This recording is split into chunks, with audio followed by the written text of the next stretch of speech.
The biting wind whipped across the plains of Dakota Territory as Olivia Murray stood at the edge of her family's small homestead, staring at the dwindling woodpile with a growing sense of dread.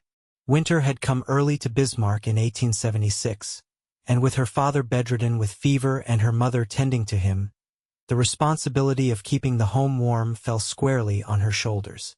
Olivia pulled her woolen shawl tighter around her slender frame and gazed at the dark line of trees in the distance.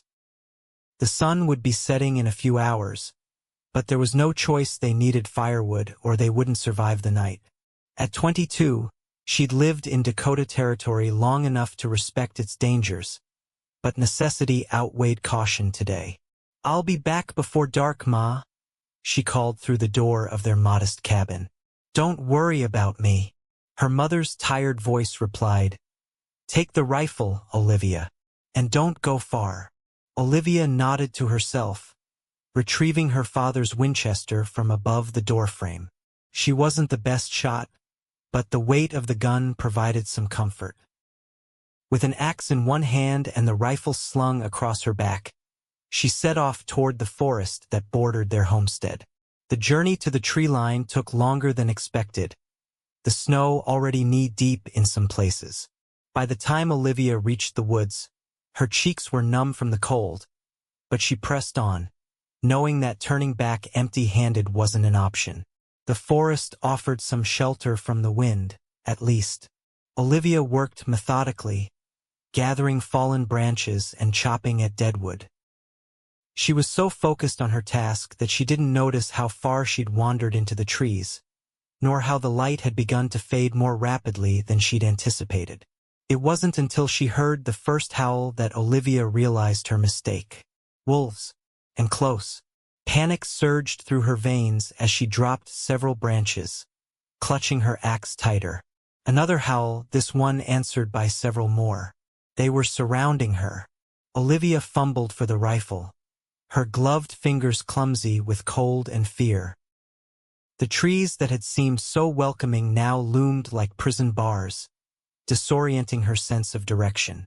Which way was home? She turned in a circle, heart pounding in her chest. A low growl from behind a nearby pine sent her stumbling backward. A large gray wolf emerged from the shadows, yellow eyes fixed on her with predatory intensity. Another appeared to her right, then a third to her left. Olivia raised the rifle with shaking hands, but before she could take aim, the sound of hoofbeats thundered through the trees, followed by a gunshot that cracked through the winter air. The wolves scattered as a horse and rider burst into the small clearing. The man astride the chestnut stallion fired another warning shot into the air before bringing his horse to a stop beside her. "Are you trying to get yourself killed, miss?" The voice was deep and tinged with annoyance, but when Olivia looked up, she found herself staring into the most intensely blue eyes she'd ever seen. He dismounted in one fluid motion, his tall frame towering over her as he scanned the surrounding woods, revolver still in hand. He wore a battered leather coat and a wide-brimmed hat pulled low over his brow, but she could see the strong line of his jaw beneath several days' worth of stubble. "They'll be back," he said, holstering his weapon and reaching for her arm. "We need to move. Now." Olivia found her voice at last. I need the firewood.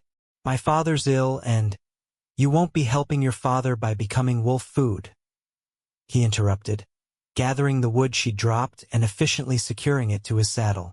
"Come on. I'll take you home." Without waiting for her response, he lifted her onto his horse before mounting behind her. One strong arm circled her waist as he took the reins with his other hand, and despite her fear and the cold, Olivia felt a peculiar warmth spread through her at the contact. "I'm Olivia Murray," she said, feeling she should at least introduce herself to her rescuer. There was a pause, and she felt rather than saw his slight nod. "August Sutton," he replied, his breath warm against her ear. "Most folks call me Gus."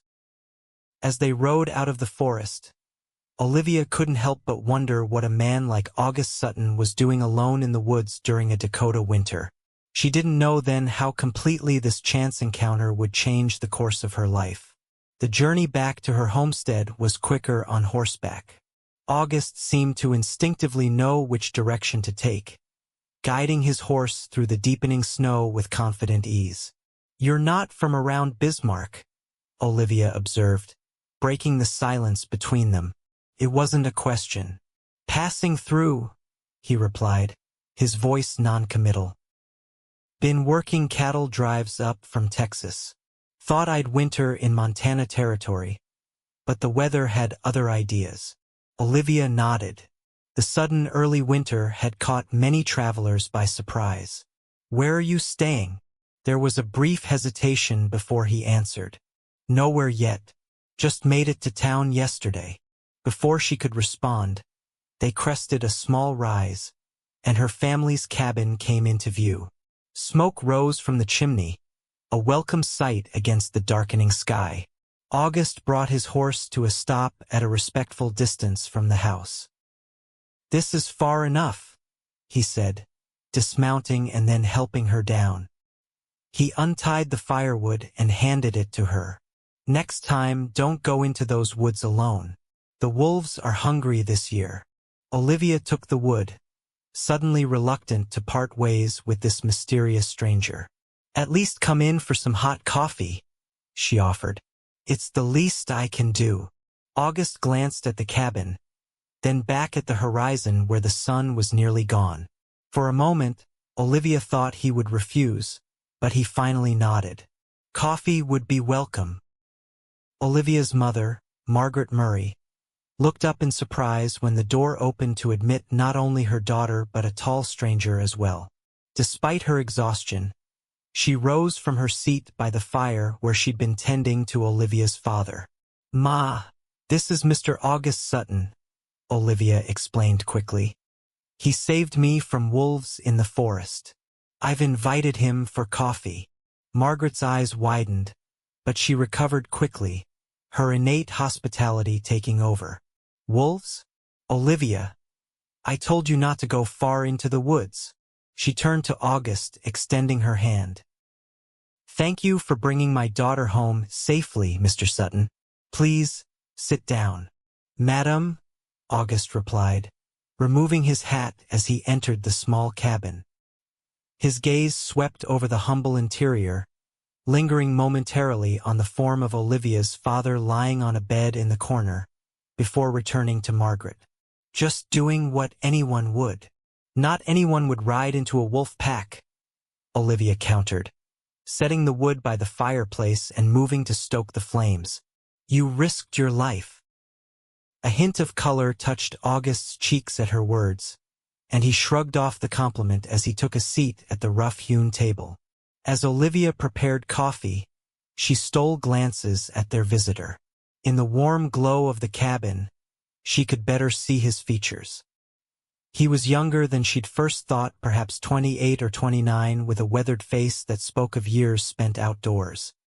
His dark hair curled slightly at the nape of his neck, and despite his trail-worn appearance, there was something refined about the way he carried himself.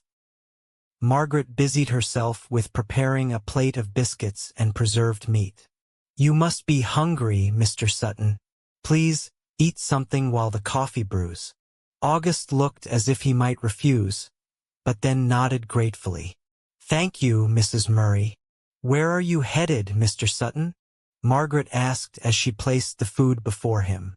"Montana originally," he replied, "but I'm thinking of staying in Bismarck for the winter now. Weather's made travel difficult." "And do you have lodgings in town?" Margaret's question was innocent, but Olivia noticed August's slight hesitation. "Not yet, madam."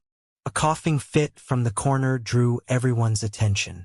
Olivia's father, Thomas Murray, stirred restlessly in his bed.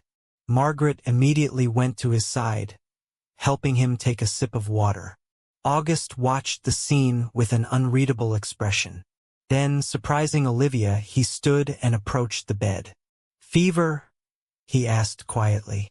Margaret nodded, worry evident in her eyes. "It started 3 days ago. He was cutting wood when he collapsed." August frowned, studying the ill man. I've seen this before on the trail. Has he had willow bark tea? Can help with the fever. We've tried, but our supply ran out yesterday, Margaret admitted. August returned to the table, picking up his hat. I have some in my saddlebags, and some other herbs that might help. Before either woman could respond, he was out the door, returning moments later with a small leather pouch. He handed it to Margaret. Steep this for about 10 minutes. It's bitter, but effective. Margaret accepted the pouch with grateful hands. Thank you. Are you some kind of doctor, Mr. Sutton? A shadow passed over his features. No, madam. Just picked up a few things over the years. As Margaret prepared the tea, Olivia served the coffee, her fingers brushing against August's as she handed him a cup. The brief contact sent an unexpected tingle up her arm, and she quickly pulled away, hoping he hadn't noticed her reaction. Mr. Sutton, Margaret said as she administered the herbal remedy to her husband. It'll be dark soon, and the journey back to town is dangerous. Perhaps you should stay the night. Olivia looked at her mother in surprise. While the Murrays were known for their hospitality, inviting a stranger to stay overnight was unusual, especially with her father ill. August seemed equally taken aback. That's kind, Mrs. Murray, but I wouldn't want to impose.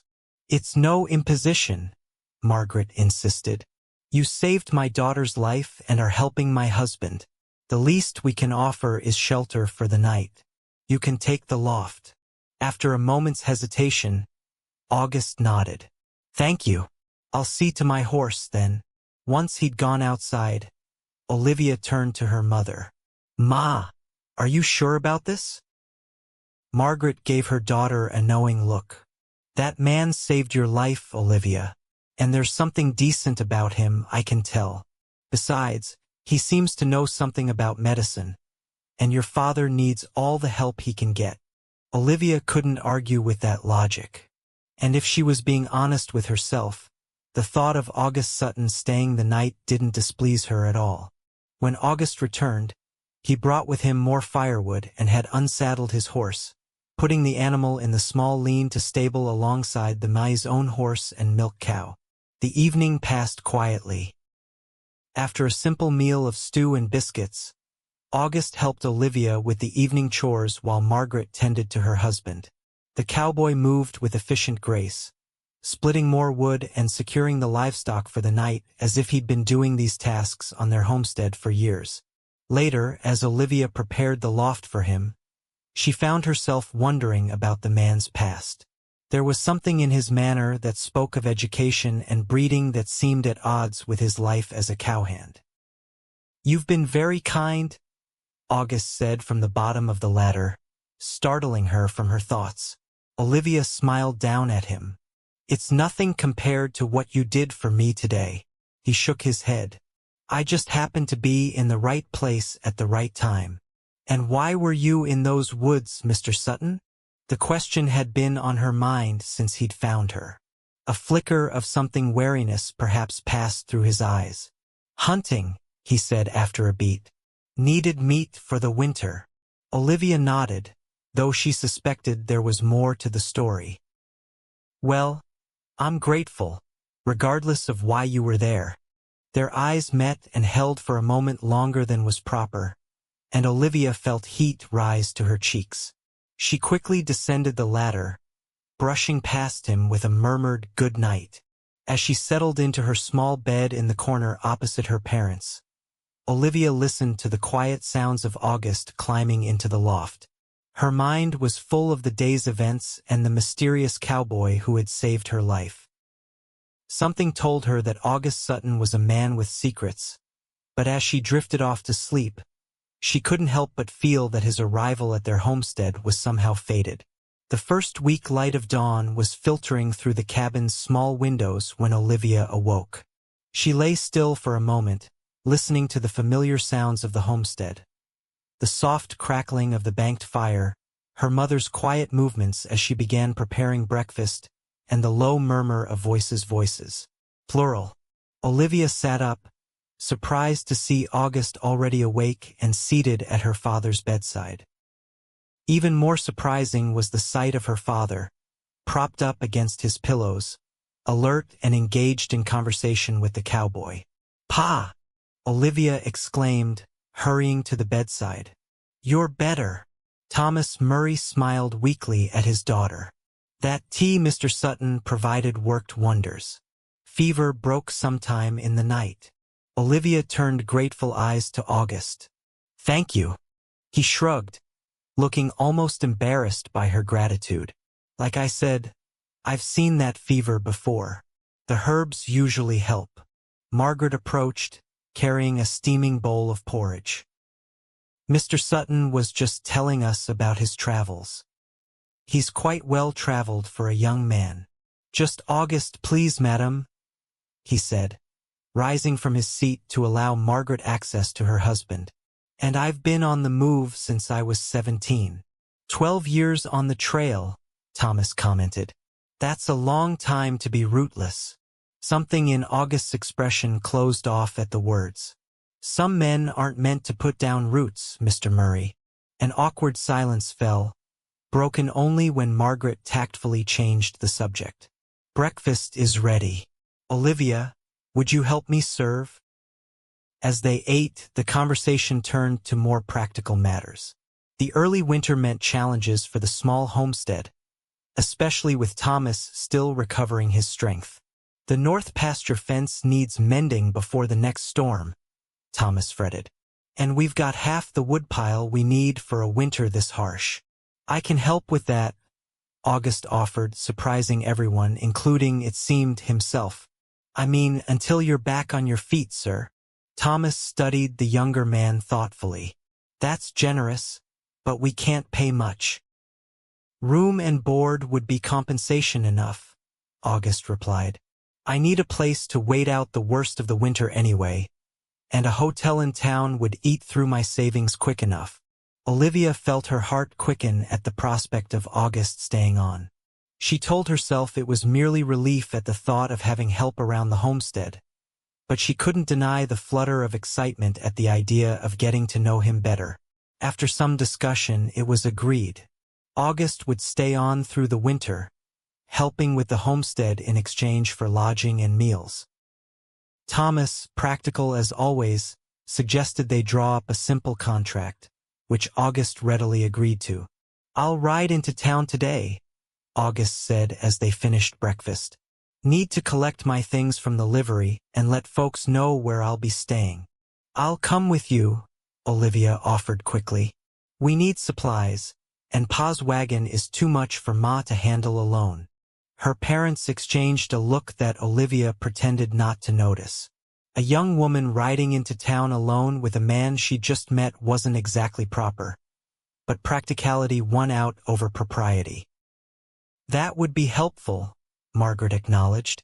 "We need flour and sugar, and see if Tompkins has received any medicines on the last supply wagon."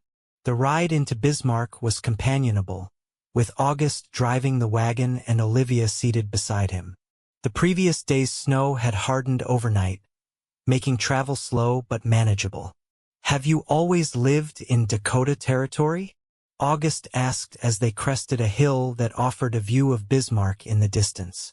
Olivia shook her head. "We came from Pennsylvania when I was 12. Pa heard about the homesteading opportunities out west and decided to try his luck. That was brave of him, bringing a family out to this wilderness. Ma wasn't too happy about it at first," Olivia admitted with a smile. "She'd never been further west than Ohio before Pa packed us all up. But she's grown to love it here, same as I have." August nodded, his eyes scanning the vast, snow-covered landscape. "It has its own kind of beauty," he conceded. "Different from the Texas plains or the mountains in Colorado, but beautiful all the same." "You really have traveled widely," Olivia observed. "What made you choose that life?" The question seemed to make him uncomfortable, and for a moment Olivia thought he wouldn't answer. When he did, his voice was measured, careful. "Sometimes life chooses for you," he said. Circumstances pushed me onto the trail, and once you're moving, it's hard to stop. Olivia sensed there was much more to the story but didn't press. Instead, she pointed out landmarks as they approached town, telling him about the small but growing community of Bismarck. The town itself was a collection of wooden buildings lining a main street, with a few side streets branching off. Despite its modest size, Bismarck was bustling with activity, as the threat of more severe weather had brought many of the outlying farmers and homesteaders in for supplies. They stopped first at the general store, where Olivia set about collecting the items on her mother's list. August excused himself to check on his belongings at the livery stable, promising to return shortly. As Olivia browsed the shelves, she became aware of curious glances being directed her way. Bismarck was a small community, and the sight of her arriving with an unknown man had clearly sparked interest. "That's a new face," remarked Clara Tompkins, the storekeeper's wife, as she wrapped Olivia's purchases in brown paper. "Handsome too, if you don't mind my saying so." Olivia felt her cheeks warm. "Mr. Sutton saved me from wolves yesterday when I was gathering firewood. He's going to help around our homestead while Pa recovers from his fever." Clara raised an eyebrow. "Is that so? Well, good help is hard to find out here, especially help that looks like that." Before Olivia could respond, the store's door opened, admitting August himself. He carried a worn leather saddlebag and a bedroll, his only possessions apparently. "Got everything you need?" he asked Olivia, seemingly oblivious to the curious stares from the other customers. "Just about," she replied, turning back to Clara. "Do you have any of that willow bark tea? Pa's much better, but we'd like to have some on hand." As Clara went to check their stock, August began loading Olivia's purchases into a crate. The door opened again, and a hush fell over the store. Olivia looked up to see Sheriff Daniel Foster standing in the doorway, his gaze fixed on August. "Well, well," the sheriff said, his hand resting casually near his holster. "August Sutton. Didn't expect to see you in these parts." August straightened slowly, his face expressionless. "Sheriff, just passing through." "That's so?" Foster's voice was skeptical. "Heard you were asking about accommodations yesterday." "Plans change," August replied evenly. "I'm working for the Murray family through the winter now." The sheriff's eyes flickered to Olivia, then back to August. "The Murrays are good folks. Be a shame if trouble followed them home." The implication in his words was clear, and Olivia felt a chill that had nothing to do with the winter cold. Did the sheriff know something about August that she didn't? "No trouble from me, Sheriff," August assured him, his tone still calm. "Just honest work for honest pay." Foster held August's gaze for a long moment before nodding curtly. "See that it stays that way." With that, he touched the brim of his hat to Olivia and left the store. The atmosphere remained tense even after the sheriff's departure. August finished loading the purchases in silence, his jaw set in a hard line. "Do you know the sheriff?" Olivia asked quietly as they left the store. August helped her up onto the wagon seat before replying. "Our paths have crossed before," he said, his voice neutral. "In Wyoming Territory a few years back." "And?" she prompted when he didn't elaborate. August sighed, taking up the reins. "And it wasn't under the best circumstances. But that's all in the past." He glanced at her, his expression softening slightly. "I meant what I told your father, Olivia. I'm just looking for honest work until spring." Olivia wanted to believe him, but the sheriff's reaction had planted a seed of doubt. Who exactly was August Sutton, and what had happened in Wyoming? They completed the rest of their errands in relative silence. August collected his few possessions from the livery stable and settled his bill there. They purchased additional supplies from the feed store and arranged for a delivery of coal to supplement the homestead's firewood. As they were preparing to leave town, Olivia spotted a familiar figure hurrying toward them, Patricia Wilson, the closest thing she had to a friend in Bismarck. Patricia was the schoolteacher's daughter and about Olivia's age. "Livy, wait," Patricia called, her cheeks pink from the cold and exertion. Olivia smiled, genuinely pleased to see her friend. "Patricia, hello. How are you?" Patricia barely acknowledged the greeting, her curious eyes fixed on August. "Aren't you going to introduce me to your friend?" The slight hesitation before the word friend carried volumes of implication. "Patricia Wilson, this is August Sutton," Olivia said, trying to keep her tone casual. "He's helping at our homestead while Pa recovers from his fever." "August, Patricia is an old friend." August tipped his hat politely. "Miss Wilson." Patricia practically beamed under his attention. "Mr. Sutton, a pleasure. Are you new to Bismarck?" "I'm sure I would have remembered seeing you before." "Just passing through," August replied, his standard answer beginning to sound like a well-worn refrain to Olivia's ears. "Well, I do hope you'll attend the Christmas social at the church next week," Patricia continued, undeterred by his brevity. "It's the highlight of Bismarck's winter season." August looked uncomfortable at the invitation. "I'm not much for socials, miss."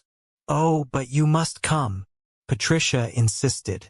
"Everyone will be there. Right, Livy?" Put on the spot, Olivia nodded. "We usually attend, yes. Though with Pa's health, I'm not sure. Your father will be much better by then, I'm certain," Patricia interrupted. "And it would be a shame for Mr. Sutton to miss out on experiencing our little community at its best." She turned her most winning smile on August. "Please say you'll consider it?" August looked to Olivia, as if seeking rescue from Patricia's persistent invitation. Feeling an unexpected twinge of protectiveness, Olivia intervened. "We should be getting back, Patricia. Ma will be worried if we're gone too long." Patricia's face fell slightly, but she recovered quickly. Of course, but do think about the social, Mr. Sutton. And Livy, I'll call on you next week. We have so much to catch up on." The significant look she gave Olivia made it clear what, or rather who, would be the main topic of conversation. As they drove away from town, August visibly relaxed. "Your friend is enthusiastic." Olivia laughed despite herself. "Patricia has always been that way. Her mother despairs of her ever developing a proper sense of decorum." "She seems fond of social gatherings," August observed. "She is. Patricia believes the Christmas social is where she'll meet her future husband," Olivia explained. "She's been saying that since we were 16. "And you?" August asked, surprising her. "What do you think of these socials?" Olivia considered the question. "They're pleasant enough. It's a chance to see everyone and enjoy music and dancing. But I don't attend with expectations of finding a husband." "No suitors vying for your attention?" The question seemed casual, but August's eyes remained fixed on the road ahead. "None that have captured my interest," Olivia replied honestly. "Pa says I'm too particular, but Ma understands. She says marriage should be based on more than convenience or proximity." August nodded thoughtfully. "Your mother sounds wise." "She is," Olivia agreed. "Though I sometimes worry that my particularity, as Pa calls it, will mean I end up alone. There aren't many eligible men in Bismarck who want a wife with opinions." "Any man worth having would value those opinions," August said, so quietly that Olivia almost didn't hear him. The statement hung in the air between them, neither acknowledging the sudden intimacy of the conversation. Instead, they lapsed into a comfortable silence for the remainder of the journey back to the homestead.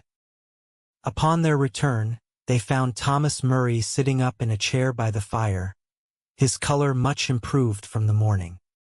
He listened with interest as Olivia recounted their trip to town, though she carefully omitted the sheriff's reaction to August. Later, As August unloaded the supplies and tended to the horses, Olivia found herself watching him from the kitchen window. He moved with an easy confidence, his actions efficient and practiced. For all the mystery surrounding him, one thing was clear. August Sutton was a man accustomed to hard work and self-reliance. Margaret came to stand beside her daughter, following her gaze. "He's a capable man," she observed quietly. "Yes," Olivia agreed, suddenly self-conscious about being caught staring. Her mother's knowing eyes studied her face. "And handsome too, I suppose." "Ma!" Olivia protested, feeling heat rise to her cheeks. Margaret smiled gently. "I was young once too, Olivia. Just be careful with your heart. Men who drift with the wind aren't always the ones who stay when storms come." Before Olivia could respond, the door opened and August entered, stamping snow from his boots. The conversation was set aside, but her mother's warning lingered in Olivia's mind as they settled into the evening routine. That night, lying in her bed with the sounds of the winter wind howling outside, Olivia found her thoughts returning to August. The sheriff's wary reception, August's reluctance to speak of his past, his solitary nature all hinted at a man with secrets. Yet there was also his gentleness with her father, his willingness to help their family, the respectful way he treated her and her mother. Which was the true August Sutton? The drifter with a questionable past, or the decent man who had saved her life and offered his help?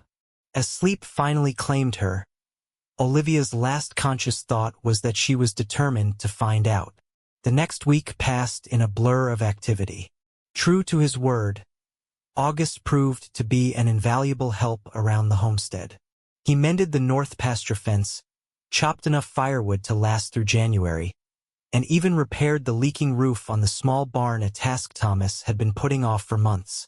Thomas regained his strength gradually, aided by rest and Margaret's careful nursing. By the end of the week, he was able to help with the lighter chores, though August continued to handle the more strenuous work. Despite living under the same roof, Olivia found little opportunity for private conversation with August. He rose before dawn each day and often worked until after sunset, taking his meals quickly before returning to whatever task occupied him. When he wasn't working, he seemed to deliberately maintain a polite distance from her. This realization bothered Olivia more than she cared to admit. Had she somehow offended him?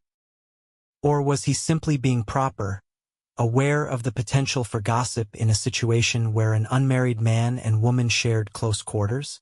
The answer came unexpectedly on the afternoon before the Christmas social. Olivia was in the barn, milking their cow, when August entered carrying an armload of feed sacks.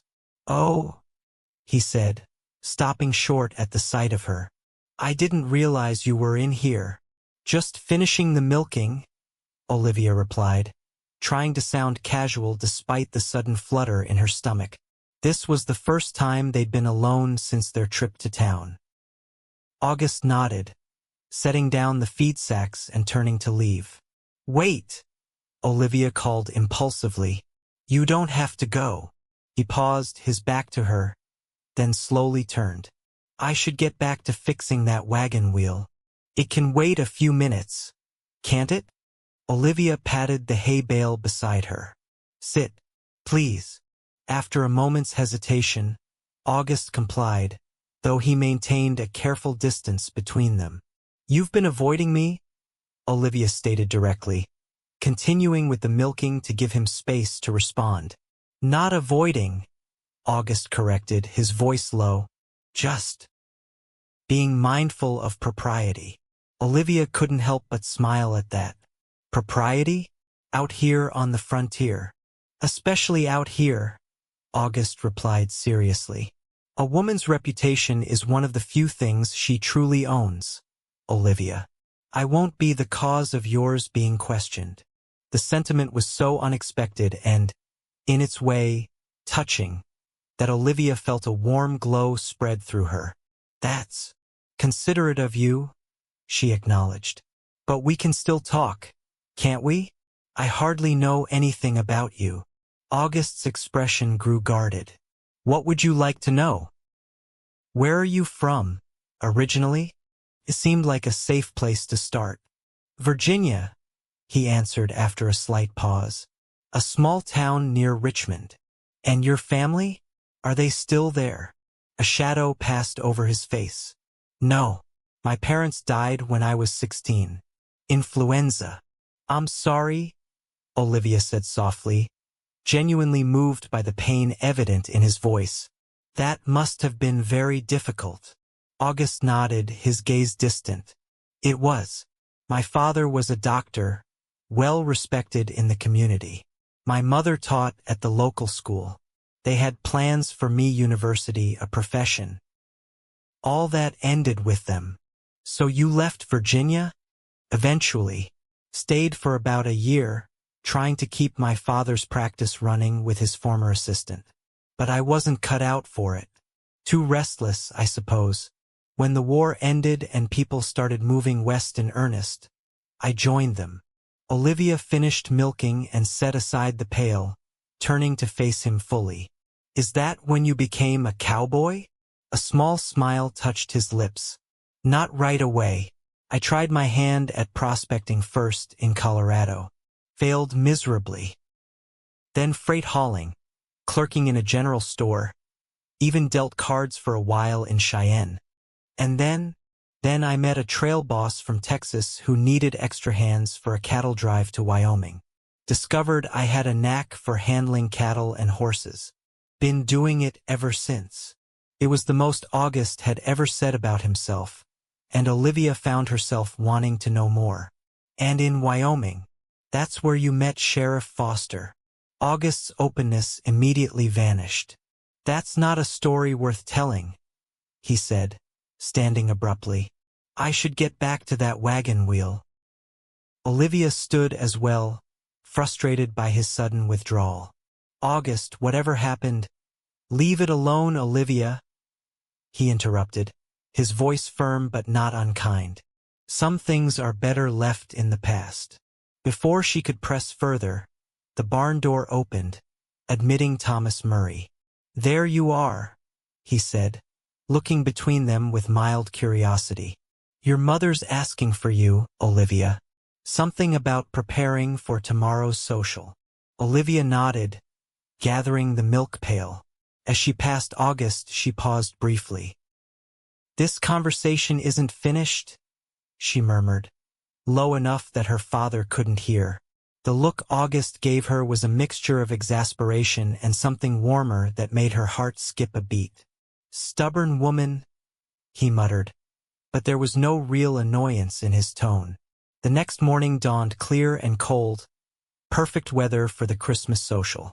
Despite her mother's concerns that the trip might be too taxing for Thomas, he insisted on attending. I've been cooped up in this cabin for too long, he declared. Besides, people will talk if we don't show. You know how Bismarck loves its gossip. This was true enough.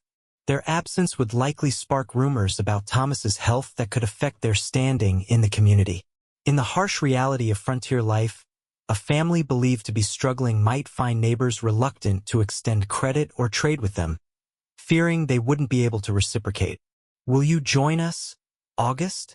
Margaret asked as they prepared for the journey. It's a pleasant gathering, truly. Good food, music, perhaps even some dancing. August, who had been polishing his boots by the fire, looked uncomfortable at the invitation.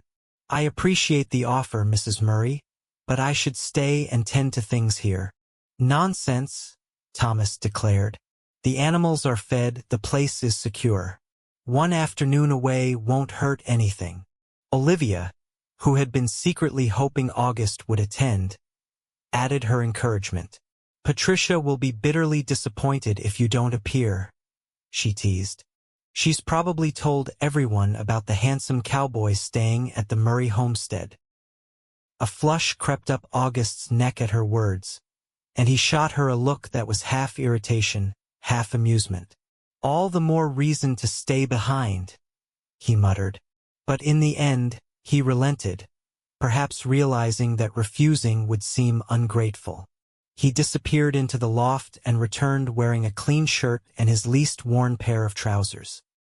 He'd even trimmed his beard and slicked back his hair with water, the effect transforming him from rugged cowhand to a rather distinguished-looking gentleman. Olivia, who had donned her best dress, a dark blue wool with modest lace trim at the collar and cuffs, felt a flutter of pride as she imagined entering the social with August at her side. It was a vain thought, and she chided herself for it immediately, but the feeling persisted as they loaded into the wagon for the trip to town. The Bismarck Church Hall was festively decorated with pine boughs and red ribbons, the air fragrant with the scent of spiced cider and pine resin. A fiddler and banjo player provided lively music from one corner, while tables laden with food lined the opposite wall. Nearly everyone from Bismarck and the surrounding homesteads had turned out for the occasion, the hall humming with conversation and laughter. Their arrival caused a noticeable stir. Thomas Murray, still somewhat pale but standing straight and proud, led his family into the hall with August following a respectful step behind. Heads turned and whispers followed as people took note of the stranger accompanying the Murrays. Patricia Wilson descended upon them almost immediately, resplendent in a red dress that Olivia suspected had been ordered specially from the catalog for the occasion. "Livy, Mr. and Mrs. Murray, I'm so glad you could come," she exclaimed, her eyes quickly finding August. "And Mr. Sutton, you decided to join us after all. How wonderful!" August tipped his hat politely. "Miss Wilson, you must come meet everyone," Patricia continued, linking her arm through August's without waiting for his consent. "Mrs. Peterson just made a fresh batch of her famous apple cider. You simply must try some." Before August could protest, Patricia was leading him away into the crowd. He threw a helpless look over his shoulder at Olivia, who couldn't quite suppress a smile at his predicament. "Poor man," Margaret observed, watching Patricia's determined progress through the room. "He looks like he'd rather face those wolves again than Patricia's matchmaking friends." Thomas chuckled. "He'll survive. Come, Margaret, let's find a place to sit. These old bones aren't up to standing all afternoon." As her parents moved toward the seating area, Olivia found herself approached by several of Bismarck's eligible young men, each eager to secure her company for the afternoon. She chatted politely with them, all the while keeping one eye on August across the room. Patricia had indeed introduced him to what appeared to be every unmarried woman under 30 in the county. August endured the attention with stoic patience, though Olivia could see the tension in his shoulders even from a distance. "He's caused quite a stir," remarked a voice at her elbow. Olivia turned to find Clara Tompkins beside her, watching the scene with amusement. Half the girls in town are already planning their weddings, if Patricia's gossip is to be believed. Olivia felt an irrational spark of annoyance at the thought. "Mr. Sutton isn't the marrying kind," she said more sharply than she'd intended. "He'll be moving on come spring." Clara gave her a shrewd look. "Is that so? Well, that's not what Patricia's been saying. According to her, he's quite taken with a certain young lady from a homestead just outside town." Before Olivia could respond to this surprising information, the music changed to a lively reel, and people began clearing space for dancing. To her astonishment, she saw Patricia practically dragging August toward the dance floor. "I believe your cowboy is about to be claimed for the first dance," Clara observed with a barely concealed smile. "He's not my cowboy," Olivia protested, but the words sounded hollow even to her own ears. August, looking decidedly uncomfortable, was now standing among the forming sets for the dance.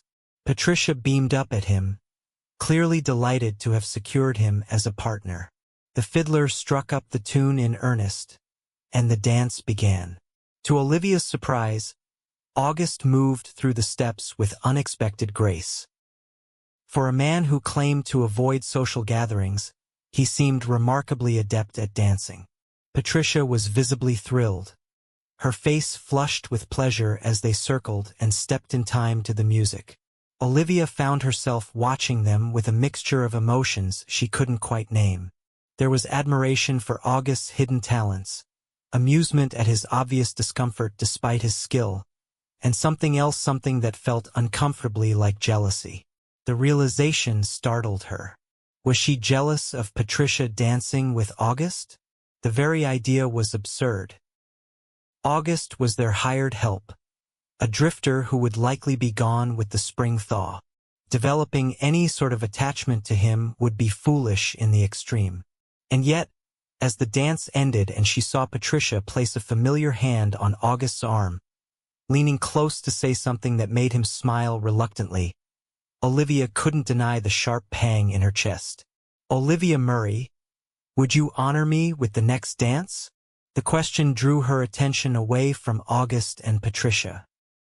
Standing before her was Nathaniel Brooks, the banker's son, a pleasant young man who had been paying her mild attention for the past year. "Thank you, Nathaniel. I'd be delighted," she replied, accepting his offered arm with a smile that didn't quite reach her eyes. As Nathaniel led her to the dance floor, Olivia caught August's gaze across the room. He was watching her, his expression unreadable, as Patricia continued to chatter at his side. For a brief moment, their eyes locked, and something electric passed between them, a connection that felt as tangible as a touch. Then Patricia tugged at August's sleeve, drawing his attention back to her, and the moment was gone. The afternoon wore on, with Olivia dancing several times with various partners. She kept track of August from the corner of her eye, noting that after his obligatory dance with Patricia, he managed to extricate himself from her company and retreated to a quiet corner near her father. The two men appeared deep in conversation, with Thomas occasionally laughing at something August said. It was during a brief lull in the dancing, as Olivia helped herself to a cup of cider, that Sheriff Foster approached her. "Miss Murray," he greeted her, tipping his hat. "Enjoying the festivities?" "Very much, Sheriff," she replied politely. "It's good to see everyone in such high spirits." Foster nodded, his gaze drifting to where August sat with her father. "Your houseguest seems to be settling in well." There was something in his tone that set Olivia on edge. "Mr. Sutton has been a great help to us during my father's illness," she said carefully. "We're fortunate he was available." "Indeed." The sheriff studied her face. "Miss Murray, I don't mean to alarm you, but I feel obliged to mention. Mr. Sutton has a somewhat complicated history." Olivia's grip tightened on her cup. "What exactly are you implying, Sheriff?" Foster glanced around, then lowered his voice. 3 years ago in Wyoming, August Sutton was arrested for shooting a man in a saloon. The charges were eventually dropped self-defense, according to the judge, but it wasn't the first time he'd been in trouble. The revelation sent a chill through Olivia, though she fought to keep her expression neutral. "People change, Sheriff, and circumstances aren't always what they seem." "That's true enough," Foster acknowledged. "But a leopard rarely changes its spots. I've known men like Sutton charming, capable, seemingly trustworthy, until they're not." "With all due respect," Olivia said, her voice cool, "I believe my family is capable of judging Mr. Sutton's character for ourselves." The sheriff shrugged. "As you wish, Miss Murray. I've done my duty in warning you. The rest is up to you." With a tip of his hat, he moved away, leaving Olivia with a churning mixture of doubt and defensive anger. She glanced toward August, still deep in conversation with her father, his face animated as he described something with expressive hands. Could this man, who had saved her life and treated her family with nothing but respect, truly be the dangerous character the sheriff implied? Olivia was still pondering this question when Patricia reappeared at her side, eyes bright with excitement. Isn't this just the most wonderful social we've ever had? She gushed. And Mr. Sutton is absolutely charming, though a bit reserved. I've had to work quite hard to draw him out of his shell. I'm sure you have, Olivia murmured, unable to keep a hint of dryness from her tone. Patricia, oblivious to Olivia's mood, continued enthusiastically. He's asked me to save him a dance later. Can you believe it? Though I think he's only being polite. It's clear his interests lie elsewhere. She gave Olivia a meaningful look. What do you mean? Patricia giggled. Oh, Livy, don't be coy. I've seen how he watches you when you're not looking. And how you watch him, for that matter. Heat rose to Olivia's cheeks. That's nonsense, Patricia. Mr. Sutton is merely helping our family through a difficult time. If you say so, Patricia replied, clearly unconvinced. But if I were you, I wouldn't wait too long to make my feelings known. Half the unmarried women in Bismarck have set their caps for him, and while he may not be interested in them, a man can only resist temptation for so long. With that parting wisdom, Patricia flounced away, leaving Olivia to contemplate her words and the sheriff's warning. Could Patricia be right about August's interest in her? And if so, what was she to make of the sheriff's revelations about his past? The remainder of the social passed in a blur for Olivia. She danced when asked, ate when food was offered, and maintained polite conversation with neighbors and friends, all while her mind turned over these new complications. It was late afternoon when Thomas indicated he was ready to return home. The exertion of the day had clearly tired him, though he insisted he'd enjoyed himself immensely. August, who had remained resolutely in the corner after his conversation with Thomas, appeared relieved at the prospect of departure. As they prepared to leave, August helped Thomas into his coat while Margaret gathered their contribution to the communal feast, an empty pie dish that had contained her famous apple pie, now reduced to crumbs. Ah, leaving so soon? Patricia appeared, looking disappointed. But you promised me another dance, Mr. Sutton. August looked genuinely contrite. I'm sorry, Miss Wilson, but Mr. Murray needs to rest. Perhaps another time. Patricia pouted prettily. I'll hold you to that promise, sir. She turned to Olivia, embracing her quickly. Livy, remember what I said? She whispered in her ear before stepping back with a significant look. The journey home was quiet, each of them lost in their own thoughts. Thomas dozed against Margaret's shoulder, exhausted from the day's activities. August drove the wagon, his eyes fixed on the road ahead, while Olivia sat beside him, acutely aware of his presence yet unsure what to say. The sun was setting as they reached the homestead, casting long shadows across the snow-covered yard. August helped Thomas inside while Olivia and Margaret tended to the horses and unloaded the wagon. Later, after her parents had retired for the night, Olivia found herself unable to sleep. The revelations of the day, the sheriff's warnings, Patricia's observations swirled in her mind, demanding attention. Finally, wrapping a shawl around her shoulders, she slipped quietly from the cabin into the cold night air. The moon was nearly full, illuminating the yard with silver light. Olivia walked to the edge of the small porch, gazing up at the star-filled sky. The beauty of it still took her breath away, even after 10 years on the frontier. Couldn't sleep, the quiet voice startled her. August emerged from the shadows by the barn, a pipe glowing softly in his hand. You startled me, Olivia said, her heart racing from more than just surprise. Sorry. He approached, stopping a respectful distance away. I find it peaceful out here at night. Helps clear my head. Olivia nodded, understanding the sentiment. It's beautiful, isn't it? The stars seem so much brighter here than they ever did in Pennsylvania. Less competing light, August observed, looking up at the vast expanse above them. And cleaner air, I expect. They stood in silence for a moment, the only sounds the distant howl of a coyote and the soft creak of the cabin settling in the cold. "Sheriff Foster spoke to me today," Olivia said finally, deciding directness was the best approach. "About you." August went still, the pipe halfway to his lips. "I see. He mentioned an incident in Wyoming. A shooting." August sighed, a plume of breath visible in the cold air. "I wondered if he would." "Is it true?" "Yes."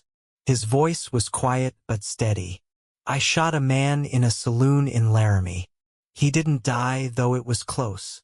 Olivia wrapped her arms around herself, suddenly cold despite her shawl.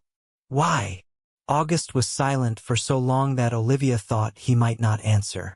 When he did, his voice was low and controlled, though she could sense the tension beneath it.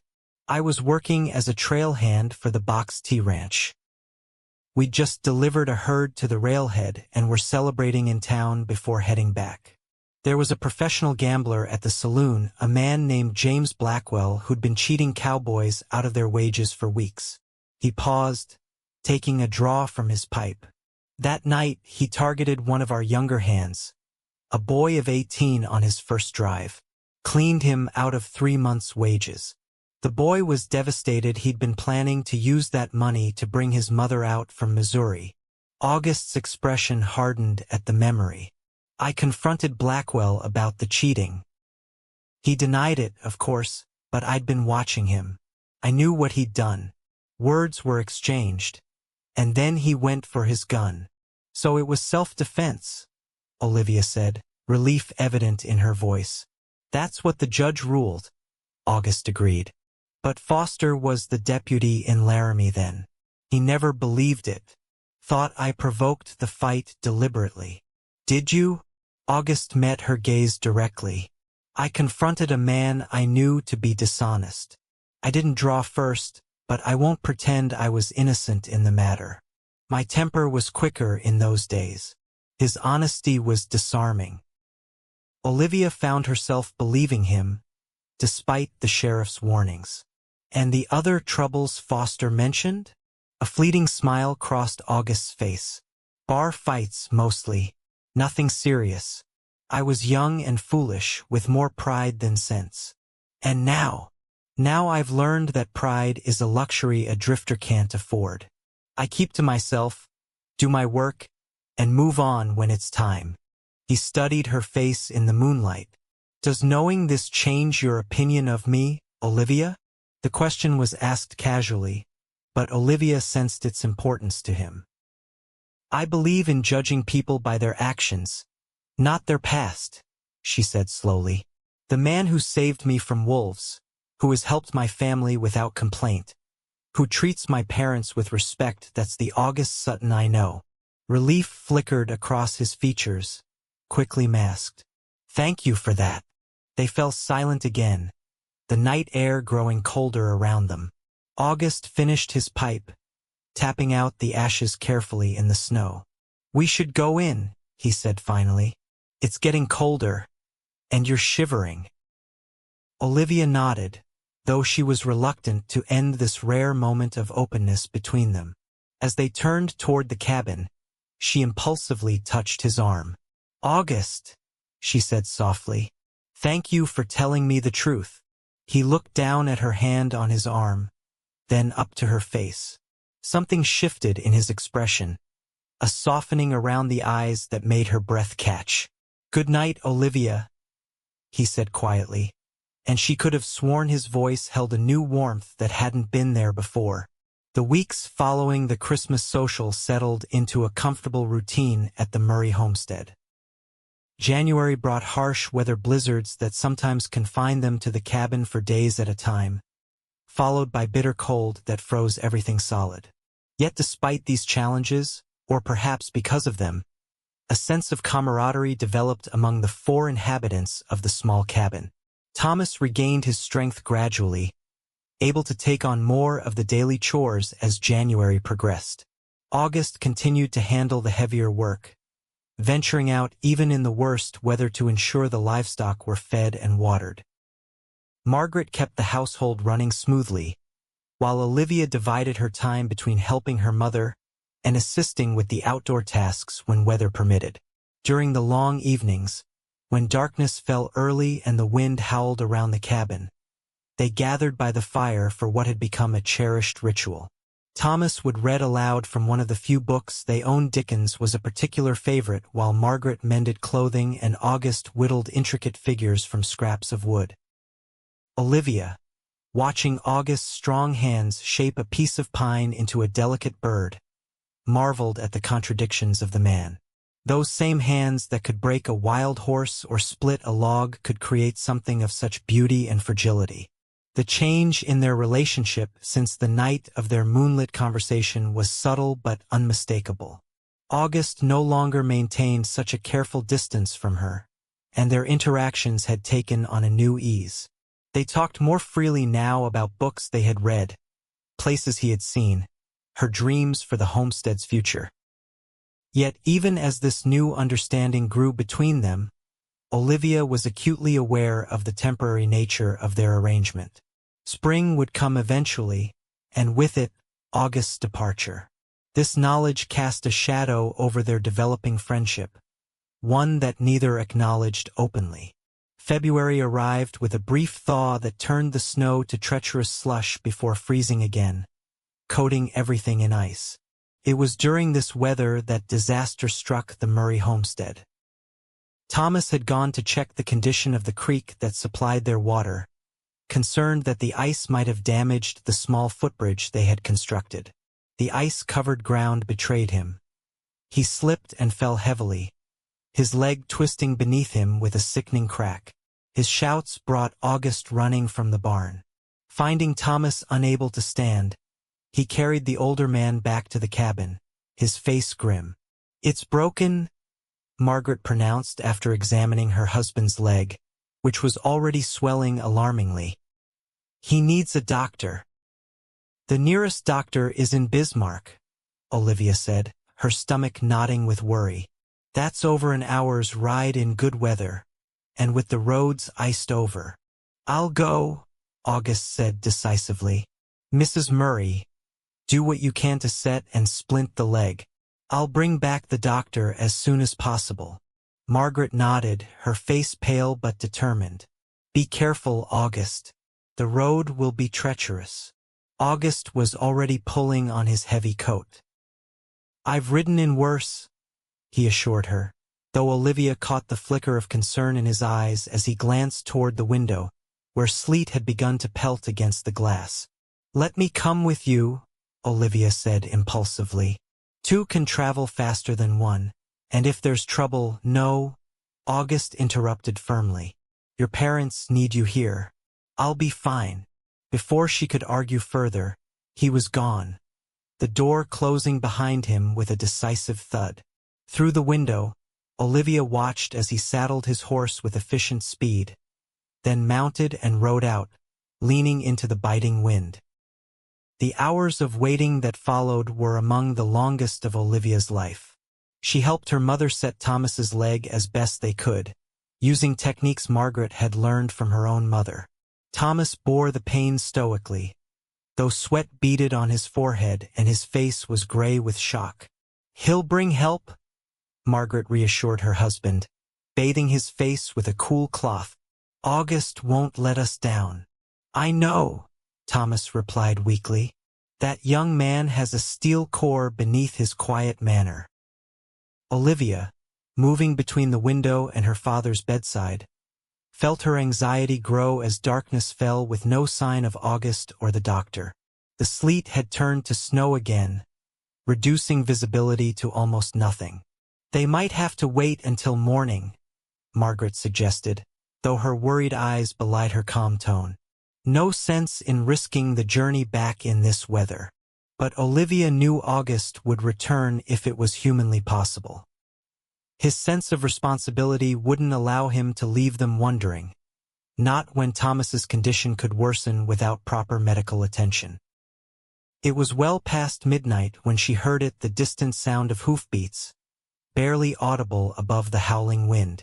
Rushing to the door, Olivia flung it open to see two riders emerging from the swirling snow. one of them unmistakably August. Relief made her knees weak. "Ma, they're here." August helped the doctor, an elderly man named Harmon, dismount and guided him into the cabin. Both men were covered in snow, their faces raw from the cold wind. "Got here as quick as we could," August said, his voice rough with exhaustion. "Roads were worse than I expected. Dr. Harmon wasted no time, moving directly to Thomas's bedside to examine the injured leg. "A clean break, from the look of it," he announced after a thorough inspection. "You did well with the splint, Mrs. Murray, but we'll need to set it properly." What followed was a painful process for Thomas and an agonizing one for his family to witness. The doctor, with August's assistance, manipulated the broken bone back into alignment before applying a more secure splint. Thomas passed out from the pain halfway through, a mercy that Olivia was grateful for. "He'll need to stay off that leg for at least 6 weeks," Dr. Harmon instructed when the procedure was complete. "Keep it elevated, change the bandages daily, and watch for any signs of infection, increased swelling, redness, heat, or if he develops a fever." Margaret nodded, absorbing the instructions with the calm competence that Olivia had always admired in her mother. "And the pain." The doctor produced a small bottle from his bag. "Laudanum. Use it sparingly, just enough to help him rest. Too much can become a problem of its own." With Thomas resting as comfortably as possible under the circumstances, Margaret insisted that Dr. Harmon stay the night rather than attempt the dangerous return journey to town. The elderly physician accepted gratefully, settling into a chair by the fire. Olivia, seeing that August had disappeared outside, presumably to tend to the horses, grabbed her shawl and followed him to the barn. She found him unsaddling the doctor's horse, his movements slow with fatigue. In the lantern light, she could see that his face was haggard, with dark circles under his eyes. "You should be inside where it's warm," he said without looking up, somehow sensing her presence. "I wanted to thank you," Olivia replied, stepping further into the barn. "The journey must have been terrible." August shrugged, continuing his work. "Your father needed a doctor. It was the only choice." "Not everyone would have made that choice," Olivia said softly.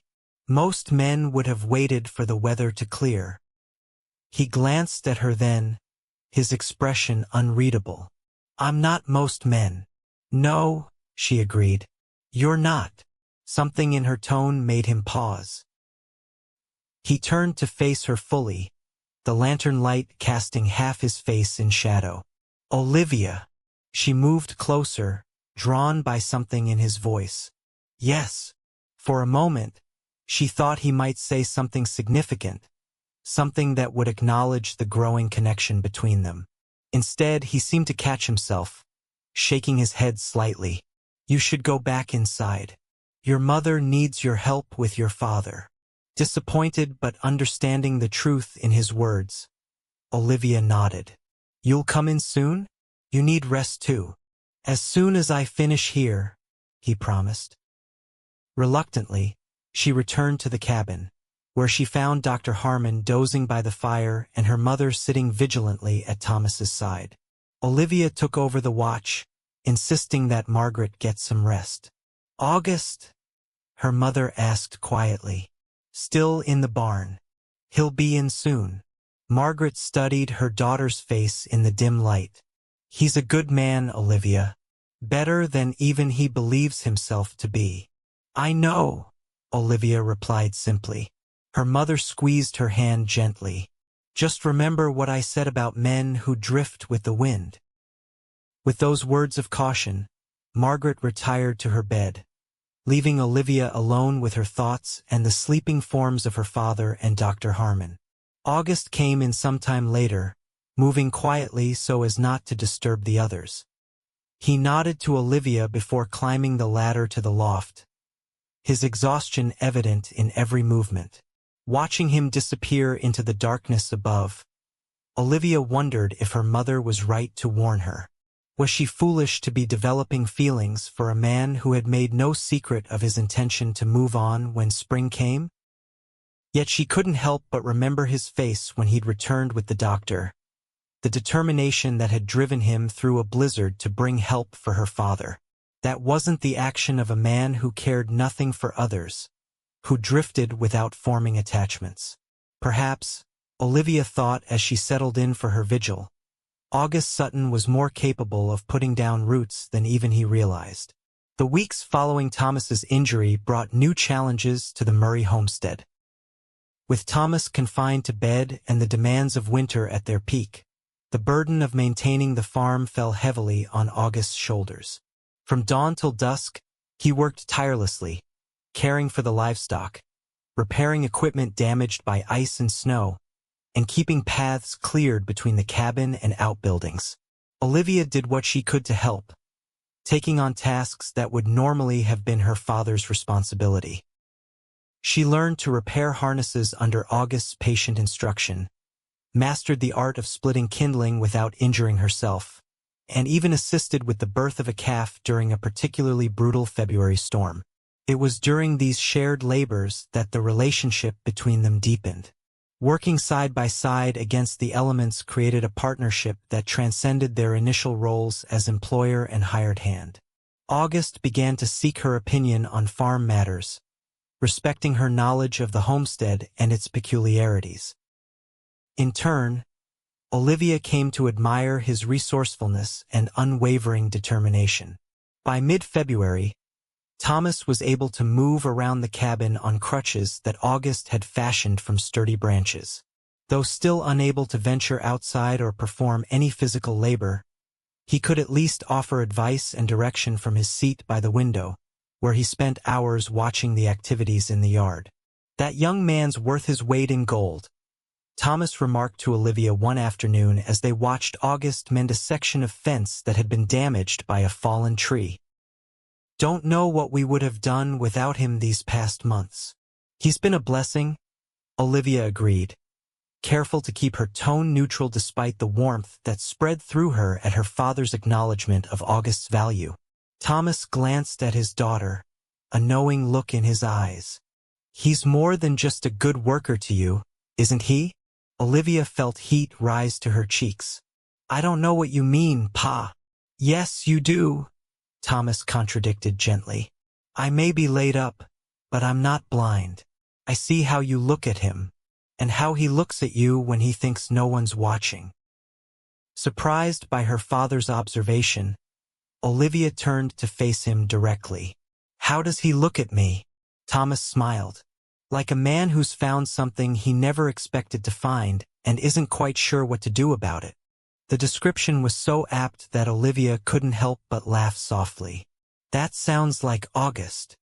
"He's a cautious man," Thomas continued, "careful with his feelings. But that doesn't mean they're not there." Olivia sighed, returning her gaze to the window where August was now gathering his tools, his work complete. "Even if they are, he's still planning to leave when spring comes." "Plans change," her father said simply, "especially when the heart gets involved." Before Olivia could respond, the cabin door opened, admitting August along with a gust of cold air. He stamped snow from his boots and hung his coat by the door, nodding to both maids. "Fence is fixed," he reported. "Should hold now unless we get another tree down." "Good work," Thomas approved. "While you're here, I wanted to discuss the spring planting. I know it's still weeks away, but we need to start planning." August hesitated, a flicker of something discomfort, perhaps crossing his face. "Mr. Murray, by planting time, I'll likely be moving on." "Yes, I know," Thomas interrupted, "but if you could help me work out what needs to be done, it would be a great service. Olivia and her mother will have to manage much of it if my leg isn't fully healed." Put that way, August could hardly refuse. He pulled up a chair and joined them at the table where Thomas had spread out a rough map of their fields. For the next hour, they discussed crop rotation, seed quantities, and the best use of their limited resources. Olivia participated actively in the conversation, offering suggestions based on previous years' experiences. Several times, she caught August looking at her with what appeared to be admiration when she proposed practical solutions to problems Thomas raised.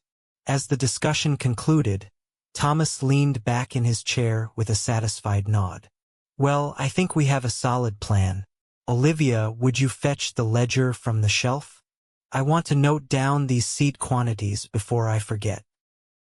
As Olivia rose to retrieve the book, her father added casually, "August, I've been meaning to ask, have you given any thought to what you'll do after you leave here?" August shifted in his seat, clearly uncomfortable with the question. "Not specifically, sir. There's always work for a good hand on the cattle drives." Thomas accepted the ledger from Olivia with a nod of thanks. "Seems a shame to go back to that life after all the skills you've demonstrated here. You've a gift for farming, whether you realize it or not." August's expression remained neutral, though Olivia noticed his hands tighten slightly on the edge of the table. "It's different when it's your own land, I expect." "It is indeed," Thomas agreed. "Nothing quite like working for yourself, building something that will last." He made a show of shifting his injured leg with a grimace. "This accident has got me thinking, you know. I'm not getting any younger, and injuries like this take longer to heal each time." Olivia frowned, not following her father's train of thought. "What are you saying, Pa?" Thomas looked directly at August. "I'm saying that I've been considering taking on a partner in this homestead. Someone with strong arms and a good head for farming. Someone like you, August." The offer landed in the room like a stone dropped into a still pond, sending ripples of shock through both August and Olivia. For a moment, nobody spoke. "Sir," August finally said, his voice carefully controlled, "that's a very generous offer, but I'm not sure I'm the right person for such an arrangement." "Why not?" Thomas challenged. "You've proven yourself more than capable. You work hard, you're honest, and you've shown real commitment to this place." "Because I'm a drifter, Mr. Murray?" August replied, a hint of bitterness creeping into his tone. "I don't stay in one place. I don't put down roots." "By choice or by circumstance?" Thomas pressed. "There's a difference, you know." August stood abruptly, his chair scraping against the wooden floor. "I should check on the livestock before dark." Without waiting for a response, he grabbed his coat and left the cabin, the door closing firmly behind him. Olivia turned to her father, astonishment and a flicker of hope warring within her. "Pa, did you mean that? About making August a partner?" Thomas nodded, his expression thoughtful as he gazed at the closed door. "Absolutely. This place is too much for me to manage alone now, even when this leg heals. Your mother and I have discussed it. We think August would be an ideal partner if he can overcome his reluctance to settle down. And if he can't?" Her father looked at her with gentle understanding. "Then at least we've given him the option, Olivia. The rest is up to him." That evening, August returned late from his chores, eating his supper in silence before retiring to the loft without engaging in the usual evening conversation. His withdrawal was obvious, and Olivia found herself both frustrated by his reaction and sympathetic to the internal conflict her father's offer must have triggered. The next morning, she rose early, determined to speak with August before the day's work separated them. She found him in the barn, already harnessing the horse to the small sledge they used for transporting feed to the distant pasture. "You're avoiding us," she stated without preamble, standing in the barn doorway with her arms crossed. August didn't look up from his task. "I'm doing my job, Olivia. My father offered you a partnership yesterday, and you practically ran from the cabin," she persisted. "Don't you think that deserves more consideration than a hasty rejection?" He sighed, finally turning to face her. Your father made a generous offer based on a temporary situation. When his leg heals and I'm gone, he'll be glad he didn't tie himself to a drifter with no roots and no real claim to respectability. Olivia moved closer, frustrated by his stubborn refusal to see what was being offered.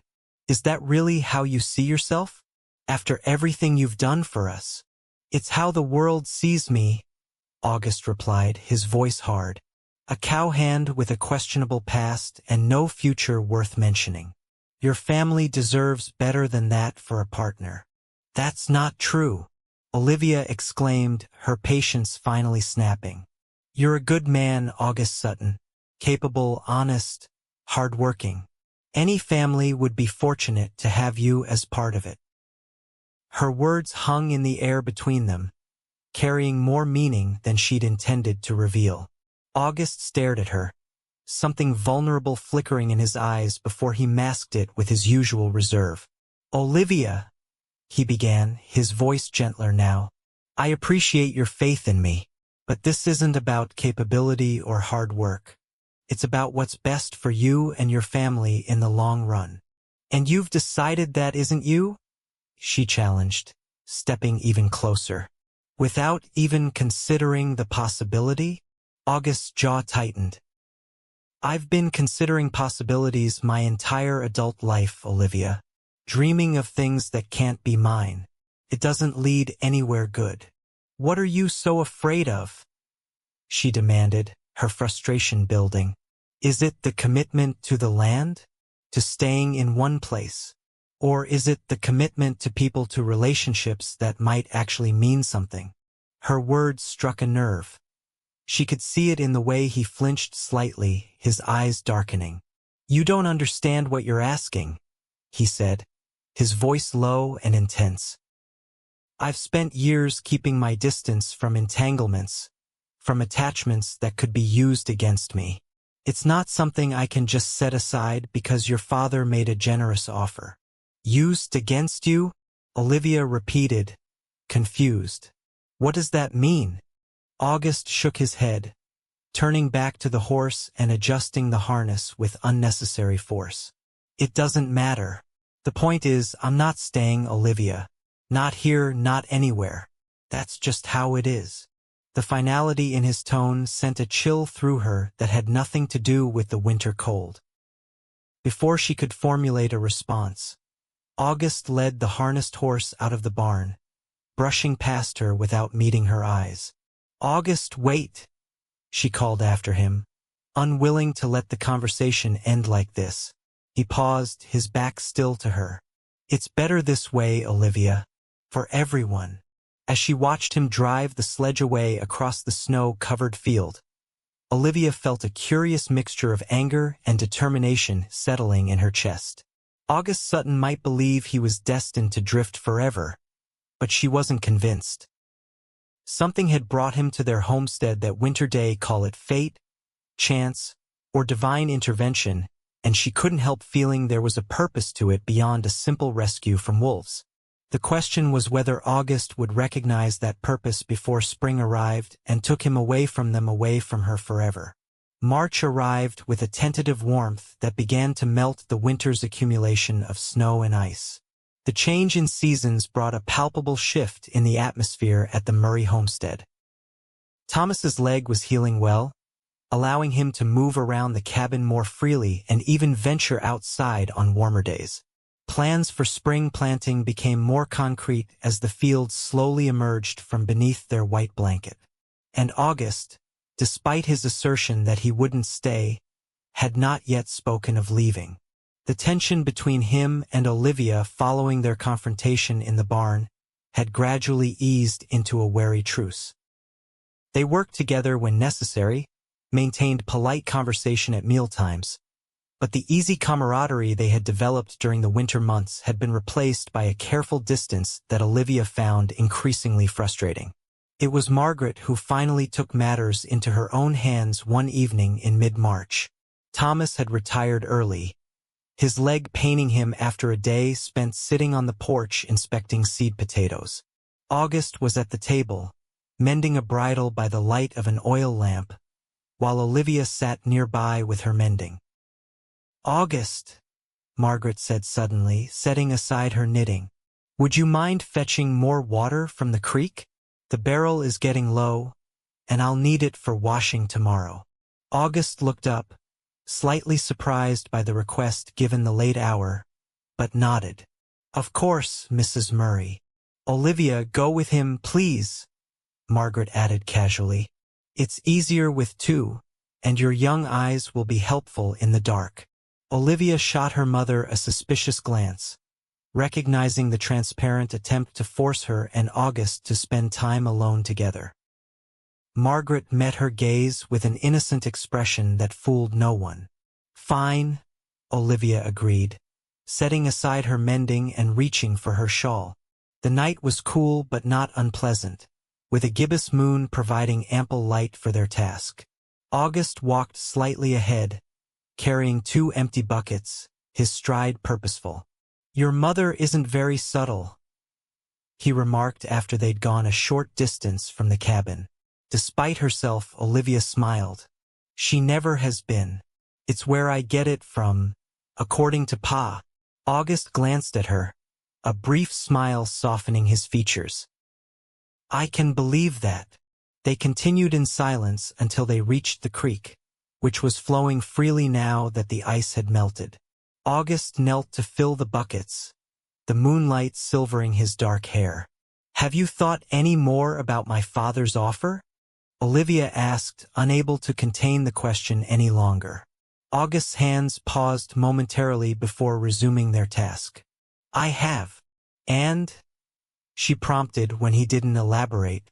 He stood, lifting the now filled buckets. "And I still don't think it's a good idea."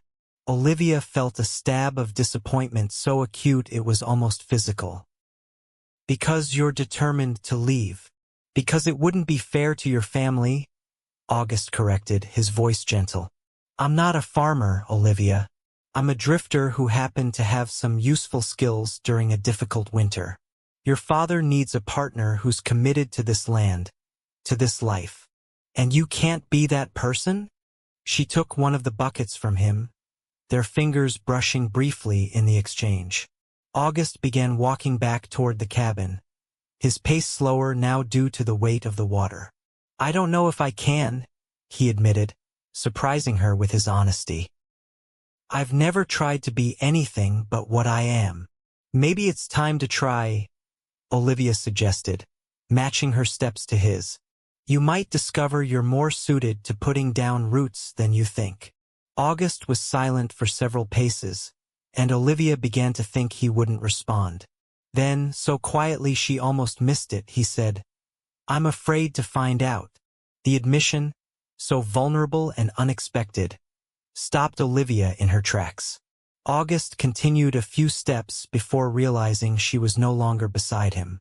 He turned, his expression questioning. "Why?" she asked, her voice hushed in the stillness of the night. "What are you afraid of?" August set down his bucket, running a hand through his hair in a gesture of frustration or uncertainty. "Failing," he said finally. "Disappointing people who depend on me. Losing everything I've built if it doesn't work out. Those are risks everyone takes," Olivia pointed out gently. "My parents took them when they left Pennsylvania to homestead here. I take them every day when I choose to stay rather than seeking an easier life in town or back east." "It's different for me," August insisted, though with less conviction than before. "Why?" "Because of your past." Olivia set down her own bucket and moved closer to him. "August, whatever happened before you came here, the incident in Wyoming, the years of drifting, none of that defines who you could be if you chose to stay." He looked down at her, his face half in shadow, half illuminated by the moonlight. "And who could I be, Olivia? A farmer? A business partner to your father? A respectable member of the Bismarck community?" "Yes," she said simply. "All of those things, if you wanted to be." August shook his head, though there was a wistfulness in his expression that gave Olivia hope. "You make it sound so easy." "Not easy," she corrected. But possible. More than possible within reach. They stood facing each other in the moonlight, so close that Olivia could feel the warmth radiating from him despite the cool night air. Something shifted in August's expression, a lowering of defenses that made her heart beat faster. "Olivia," he said softly, her name almost a caress on his lips. "What would you have me do?" The question hung between them, laden with meaning beyond the immediate conversation. Olivia knew her answer could change everything for better or worse. "Stay," she whispered. "Not just for my father's offer or for the land, but for me. For what could be between us if you were willing to try." August's breath caught audibly. His hand rose, hesitated, then gently touched her cheek. "Is that what you want?" he asked, his voice rough with emotion. "A drifter with a troubled past and an uncertain future?" "I want you, August," Olivia replied, her voice steady despite the trembling of her heart. "The man who saved me from wolves, who rode through a blizzard to fetch a doctor for my father, who has worked alongside me through the hardest winter I can remember. That man is worth staying for, worth fighting for." For a moment, August seemed frozen by her words, his eyes searching her face as if looking for any sign of doubt or insincerity. Finding none, he drew a deep breath, and Olivia saw the exact moment when something within him yielded. His hands came up to frame her face, gentle yet sure. "Olivia Murray," he murmured. "You may be the bravest person I've ever known." Then he was kissing her, and all thought fled Olivia's mind as she surrendered to the sensation of his lips against hers, warm and certain in the cool night air. Her hands found their way to his shoulders, steadying herself as the world seemed to tilt beneath her feet. The kiss was everything she had imagined in her private thoughts and more tender yet passionate, hesitant yet sure, a perfect reflection of the complex man August was. When they finally parted, both breathless, Olivia felt as though something fundamental had shifted between them, a barrier crossed that could never be rebuilt. August rested his forehead against hers, his eyes closed as if savoring the moment. "I've wanted to do that since the Christmas social," he confessed, a smile in his voice. "When I saw you dancing with the banker's son, looking so beautiful and so far beyond my reach." "I wasn't beyond your reach," Olivia corrected, her hands still resting on his shoulders. "I was right here all along, waiting for you to see me." "I saw you," August assured her, drawing back slightly to meet her gaze. "I just didn't believe I had the right to want you. And now," he smiled, a genuine smile that transformed his serious face and made him look younger, unburdened. "Now I'm not sure I have the right to refuse what you're offering." Olivia laughed softly, joy bubbling up within her. "That's progress, I suppose." August's expression grew serious again, though his eyes remained warm. "I can't promise it will be easy, Olivia. I've lived my life on the move for so long. I'm not sure I remember how to stay still." "I'm not asking for guarantees," she replied. "Just a chance. For both of us."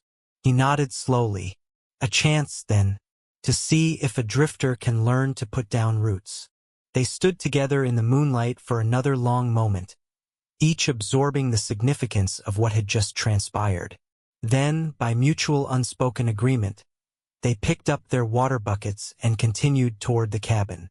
As they approached, Olivia noticed her mother's silhouette at the window, quickly disappearing when she realized she'd been spotted. Olivia smiled to herself, imagining Margaret's satisfaction at the success of her transparent matchmaking scheme. "Your mother will be pleased," August commented dryly, apparently having noticed the same thing.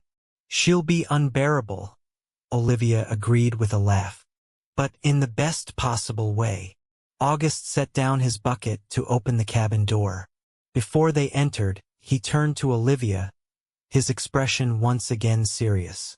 "I'll speak to your father tomorrow about his offer." Hope flared in Olivia's chest. You'll accept. I'll discuss terms, August corrected, but his eyes held a warmth that belied his businesslike tone. If I'm going to try putting down roots, I should do it properly. Olivia beamed at him, unable to contain her happiness. That seems like a good place to start. As they carried the water into the cabin, where Margaret pretended to be absorbed in her knitting despite the knowing smile that played at her lips, Olivia felt a sense of rightness settle over her. The winter that had begun with a frightening encounter with wolves had led to something unexpected and precious, the beginning of a future she hadn't dared to imagine until now.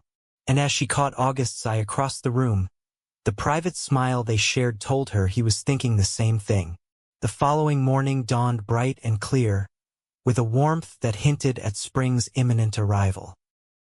Olivia woke early, her mind immediately filled with memories of the previous night, August's kiss, his agreement to consider her father's offer, the tentative beginning of something that could change both their lives forever.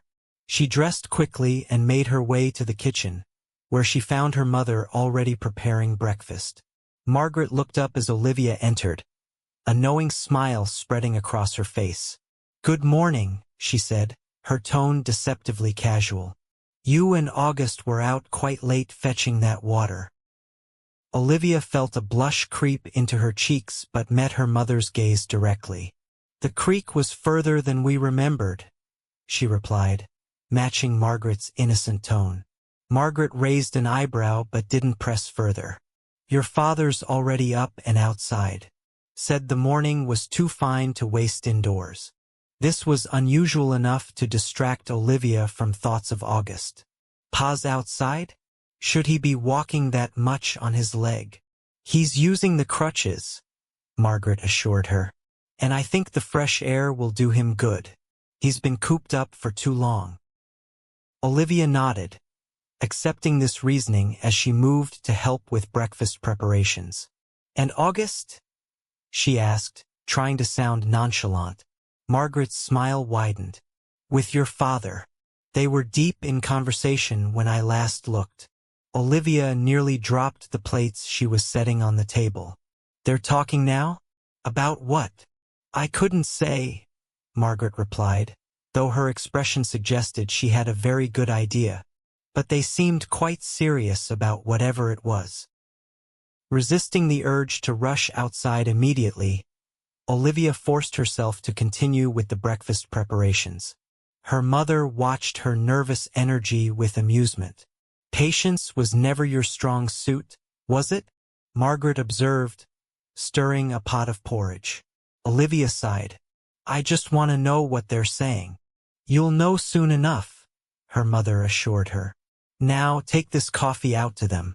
It's cold enough that they'll appreciate it." Grateful for the excuse to interrupt the men's conversation, Olivia took the offered cups and headed outside. She found her father and August seated on the porch, deep in discussion as Margaret had said. They both looked up as she approached, their expressions serious but not tense. "Ma thought you might like some coffee," Olivia explained, handing each man a steaming cup. "It's a beautiful morning, isn't it?" "Getting warmer every day," Thomas agreed, accepting the coffee with a nod of thanks. "Another few weeks and we'll be looking at planting." Olivia glanced at August, trying to gauge his mood, but his expression gave nothing away. "I won't interrupt your conversation," she said, preparing to retreat back to the cabin. "Stay, Olivia," her father invited. "What August and I are discussing concerns you too." Trying to calm her suddenly racing heart, Olivia sat on the edge of the porch, looking between the two men expectantly. Thomas took a sip of his coffee before speaking. "August has been telling me that he's reconsidering my offer of partnership." Olivia's gaze flew to August, who met her eyes steadily. "I have," he confirmed. "If the terms are agreeable to both of us." "And are they?" Olivia asked, hardly daring to breathe. Thomas smiled. "I believe we're coming to an understanding." August has some good ideas about expanding the livestock operation that could benefit the homestead considerably. And your father has a fair proposal for how the partnership would be structured, August added. We're still working through the details, but... He paused, glancing at Thomas, who nodded encouragingly. But I think this could work. For all of us. The simple statement, delivered in August's characteristically understated manner, filled Olivia with such joy that she had to press her hands together in her lap to keep from reaching out to him right there in front of her father. That's wonderful news, she managed, her voice only slightly unsteady. Thomas looked between them, his eyes twinkling with understanding. Of course, there's another matter that I suspect has influenced August's decision to stay, he said mildly. Something he's asked my permission to discuss with you, Olivia. Heat flooded Olivia's cheeks as she realized what her father was implying. August's expression grew slightly uncomfortable, though there was a determined set to his jaw. Perhaps I should give you two some privacy for that conversation, Thomas suggested, reaching for his crutches. I believe breakfast will be ready soon anyway. With a speed that belied his injured state, Thomas maneuvered himself upright and into the cabin, leaving August and Olivia alone on the porch. For a moment, neither spoke. Then August set aside his coffee cup and moved to sit beside Olivia, close enough that their shoulders nearly touched. Your father is a perceptive man, he said quietly. Olivia nodded, her heart pounding so loudly she was certain he must hear it. What did you ask his permission for, August? August took a deep breath, turning slightly to face her more directly. I asked for his blessing to court you, Olivia, properly as you deserve. Though she had suspected as much from her father's words, hearing August say it aloud sent a thrill through Olivia that made her fingers tingle. And did he give it? She asked, though she already knew the answer.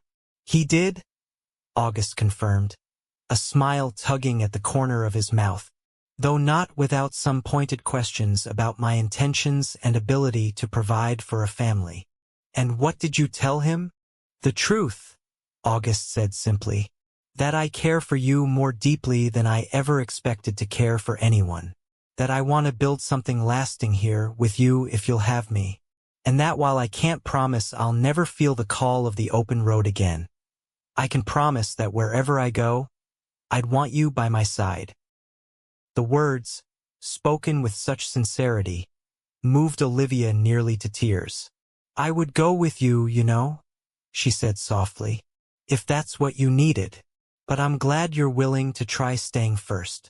August reached for her hand, his calloused fingers gentle as they enfolded hers. I've spent most of my adult life running, Olivia. From my past, from responsibility, from the kind of connections that might hurt if they were broken. But when I think about leaving here, leaving you, the pain of that feels worse than any risk that comes with staying. So you'll stay, Olivia confirmed, needing to hear him say it definitively. August nodded, his blue eyes holding hers with unwavering certainty. I'll stay, as your father's partner, as your suitor, and if things go as I hope, they will eventually as more than that. The implication in his words made Olivia's breath catch. It was too soon to speak of marriage explicitly. They both knew that, but the possibility hung in the air between them, tantalizing and real. I'd like that, she said simply, squeezing his hand. All of it. August's face softened, the last of his habitual reserve melting away as he looked at her. Slowly, giving her time to pull away if she wished, he leaned forward and pressed his lips to hers in a kiss that was gentle yet filled with promise. When they parted, August kept her hand in his thumb tracing circles on her palm in a way that sent pleasant shivers up her arm. Your mother's watching from the window, he murmured, amusement evident in his voice. Olivia laughed softly, not bothering to look and confirm this observation. She's probably already planning the wedding. Is that so? August's eyebrow quirked upward. Should I be concerned? Only if you had your heart set on a long courtship, Olivia teased. Ma tends to move quickly once she's decided something is right. August pretended to consider this. Well, I suppose I could be persuaded to follow her timeline. Assuming the bride has no objections. The bride? Olivia replied, her heart swelling with happiness at the casual way he could now speak of such things. Would prefer not to waste any more time than we already have. August's smile widened into a grin that transformed his entire face, making him look younger and more carefree than she had ever seen him. In that case, Miss Murray, I suggest we don't keep your mother waiting any longer. Breakfast must be ready by now, and I find myself suddenly very hungry. Standing, he offered her his hand, which she took without hesitation. Together they walked toward the cabin, toward the beginning of a future neither had imagined when a young woman wandered into the woods for firewood, and a drifting cowboy found her just before the wolves did. The spring and summer of 1877 passed in a whirlwind of activity at the Murray homestead. With Thomas's leg fully healed by late April, the spring planting proceeded with all hands working together. August proved as adept at farming as he had at winter maintenance, approaching each new task with the same quiet competence he brought to everything he did. The partnership between Thomas and August was formalized in May, with proper papers drawn up by Bismarck's only lawyer. The agreement was fair to both parties, acknowledging August's contribution of labor and expertise while respecting the Mays' established claim to the land. August invested his modest savings in additional livestock, 2 milk cows, and a small flock of sheep that Olivia had long wanted to try raising for wool. Throughout these changes, August and Olivia's courtship progressed steadily. They worked side by side during the days, stealing moments of privacy when they could. In the evenings, August often read aloud from one of the few books in the Murray collection, his deep voice bringing the words to life while Olivia sat beside him, sometimes mending, sometimes simply listening. Their engagement was announced at the Independence Day celebration in Bismarck, to the surprise of almost no one in the community. Patricia Wilson, initially disappointed to lose her chance with the handsome cowboy, rallied quickly and was among the first to offer congratulations. I knew from the moment I saw you together at the Christmas social, she told Olivia with characteristic enthusiasm. The way he looked at you like you were the only person in the room. So romantic.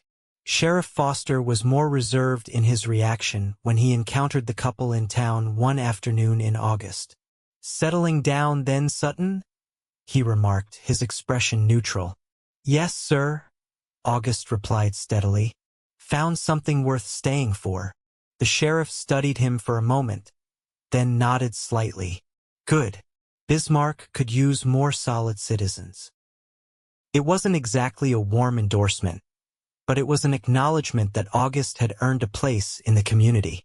As summer turned to autumn, preparations for the wedding occupied much of the household's attention. Margaret and Olivia sewed a wedding dress from fine wool fabric ordered specially from St. Paul. August, with Thomas's help, built in addition to the cabin a small but private room for the soon-to-be-married couple. The wedding was set for October 15th, after the harvest was complete but before the worst of winter weather set in. The entire community of Bismarck was invited to attend the ceremony at the small church in town, followed by a celebration at the Murray homestead. The night before the wedding, Olivia found August sitting alone on the porch, gazing up at the star-filled sky. She joined him silently, drawing her shawl tighter against the autumn chill. Having second thoughts? She asked lightly, though a small part of her couldn't help but wonder if the approaching commitment had reawakened his wandering instincts. August turned to her, surprise evident in his expression. Not a single one, he assured her, reaching for her hand. I was just thinking about how much my life has changed since last winter. If you hadn't wandered into those woods that day. If you hadn't been there to save me, Olivia continued, squeezing his fingers. Some might call it fate, August mused. Or Providence. Olivia smiled, leaning her head against his shoulder. Whatever it was, I'm grateful. They sat in comfortable silence for a while, enjoying the peaceful night and each other's company. Then August shifted slightly, reaching into his pocket. I have something for you, he said, producing a small wooden box. A wedding gift. I wanted to give it to you privately, before tomorrow's festivities. Curious, Olivia accepted the box and opened it carefully. Inside, nestled on a scrap of soft cloth, was a delicate silver pendant on a fine chain. The pendant was in the shape of a wolf, beautifully crafted with attention to detail. August, she breathed, lifting the necklace from its box. It's beautiful. Where did you get it? Had it made in Bismarck, he explained. Old Jameson the silversmith did the work based on my design. I wanted you to have something to remember how we met, as if I could ever forget, Olivia said softly, deeply touched by the thoughtfulness of the gift. Will you put it on me? August took the necklace from her hands and carefully fastened it around her neck, his fingers brushing against her skin in a way that still sent shivers down her spine even after months of courtship. The pendant rested just below the hollow of her throat, cool against her skin. Perfect, August murmured, his eyes warm as they met hers. Like you. Olivia shook her head slightly, smiling at his uncharacteristic sentimentality. Hardly perfect, but perfect for you, I hope. That you are, he agreed, leaning forward to kiss her softly. And tomorrow you'll be my wife. The word sent a thrill through Olivia that was equal parts excitement and contentment. And you'll be my husband, August Sutton, settled farmer and family man. Who would have thought it possible a year ago? August laughed quietly, the sound rich with genuine happiness. Not me, certainly, but I've discovered something important over these past months. Olivia. What's that? His expression grew serious, though his eyes remained tender. That home isn't necessarily a place. Sometimes it's a person. And I found mine the day I found you in those woods, surrounded by wolves but refusing to be afraid. Tears pricked at Olivia's eyes at his words, so heartfelt and unlike the reserved man she had first met. I love you, August, she whispered, the words still new enough to feel precious on her tongue. And I love you, he replied without hesitation, the declaration that had once seemed impossible now coming naturally to him. More than I ever thought possible. As they sat together beneath the vast Dakota sky, the silver wolf pendant gleaming in the moonlight, Olivia Murray felt a sense of completion that transcended simple happiness. Tomorrow she would marry August Sutton, the drifter who had found his place in the world not despite his wandering spirit but because of it, for it had led him exactly where he needed to be. And as for Olivia herself, the young woman who had once wondered if her particularity would leave her alone, she had found something beyond her wildest dreams. A partner who valued her strength, respected her opinions, and loved her with a depth that matched her own feelings. All because she had wandered into the woods for firewood one winter day, and a cowboy had found her just before the wolves did. The wedding day dawned clear and crisp, with the vibrant colors of autumn painting the Dakota landscape in shades of gold, russet, and crimson.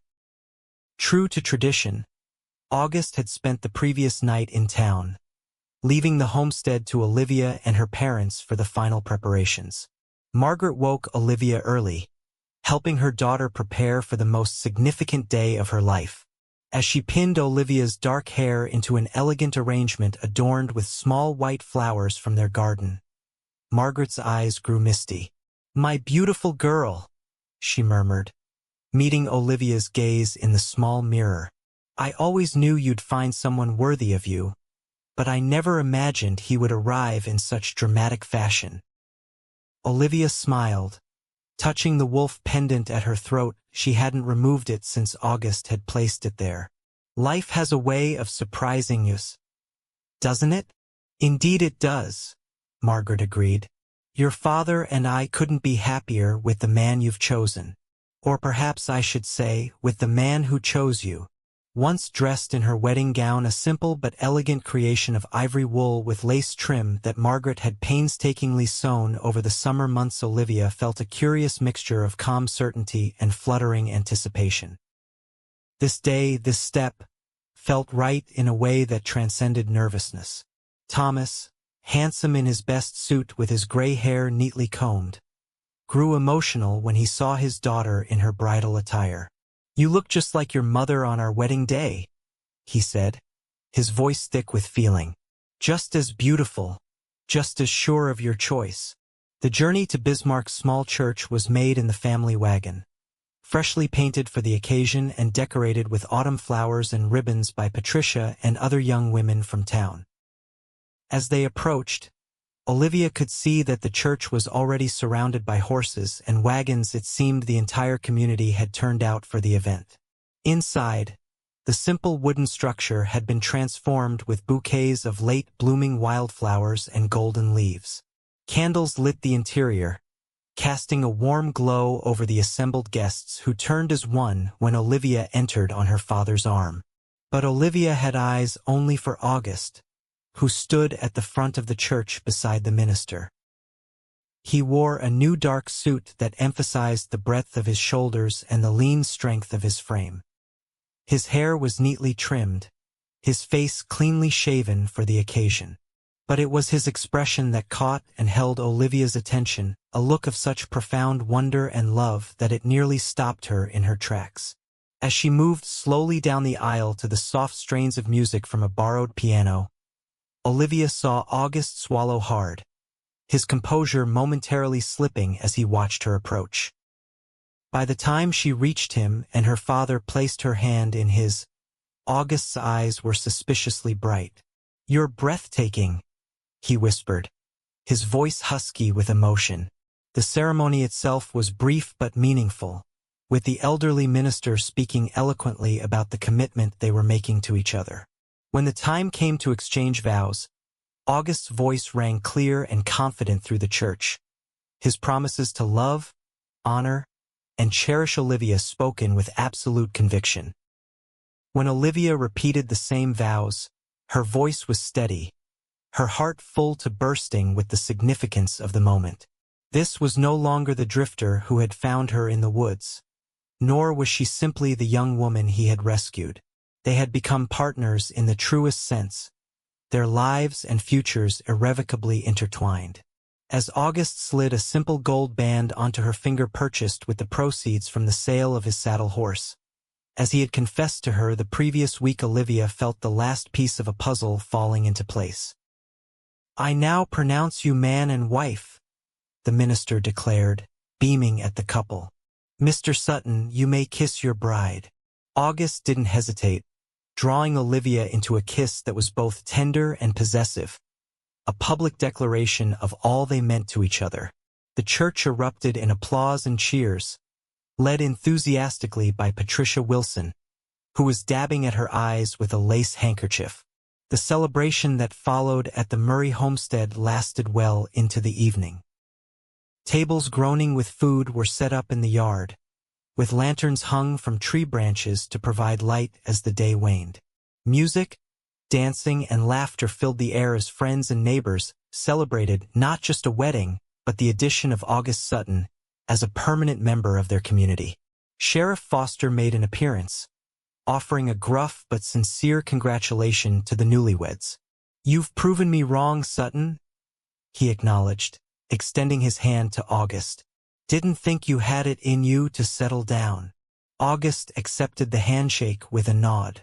"Neither did I, Sheriff. But sometimes life has other plans." As the festivities continued around them, August drew Olivia aside for a moment of relative privacy. "Happy, Mrs. Sutton?" he asked, his arm around her waist. The new name sent a pleasant shiver through Olivia. "More than I can say," she assured him, leaning into his embrace. "And you?" Any regrets about trading your saddle for a plow? August's gaze swept over the homestead, the cabin with its new addition, the barn and fields beyond. The people gathered to celebrate their union. Then his eyes returned to Olivia's face, filled with certainty. "Not a single one," he said, his voice rich with conviction. "Everything I need is right here." As the autumn sun set on their wedding day, casting long shadows across the land they would work together, Olivia knew that whatever challenges lay ahead, they would face them as they had faced the dangers of that winter day in the woods, with courage, determination, and an unbreakable bond forged in the most unexpected of circumstances. 10 years later, 1887, the sound of children's laughter echoed across the expanded Murray Sutton homestead as Olivia watched from the porch of the farmhouse that had replaced the original cabin 5 years earlier.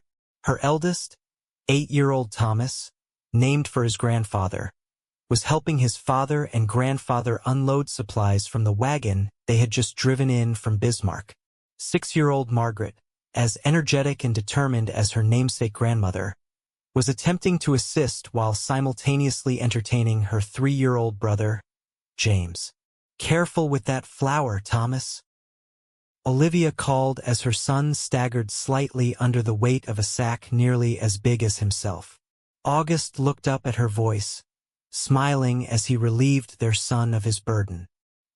"He insisted he could manage it," he explained, ruffling the boy's dark hair so like his own. "Strong as an ox, this one. Just like his father," the elder Thomas remarked proudly, leaning on the cane he now used more for stability than necessity. In the decades since August and Olivia's wedding, the homestead had flourished beyond anyone's expectations. The partnership between Thomas and August had proven remarkably successful, with August's experience with livestock complementing Thomas's knowledge of crops and soil. They had expanded the original property, purchasing adjacent land when it became available, and had built the new, more spacious farmhouse to accommodate the growing family. Olivia stepped down from the porch to help with the unloading, pausing to straighten Margaret's braids, which had come loose during play. As she did so, her hand automatically reached up to touch the silver wolf pendant that still hung around her neck, a habit she had developed over the years. "Good news from town," August announced as he approached, leaning down to kiss her briefly.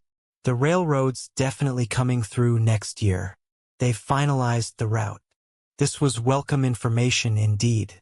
The arrival of the railroad would make transportation of their goods to market significantly easier and more profitable.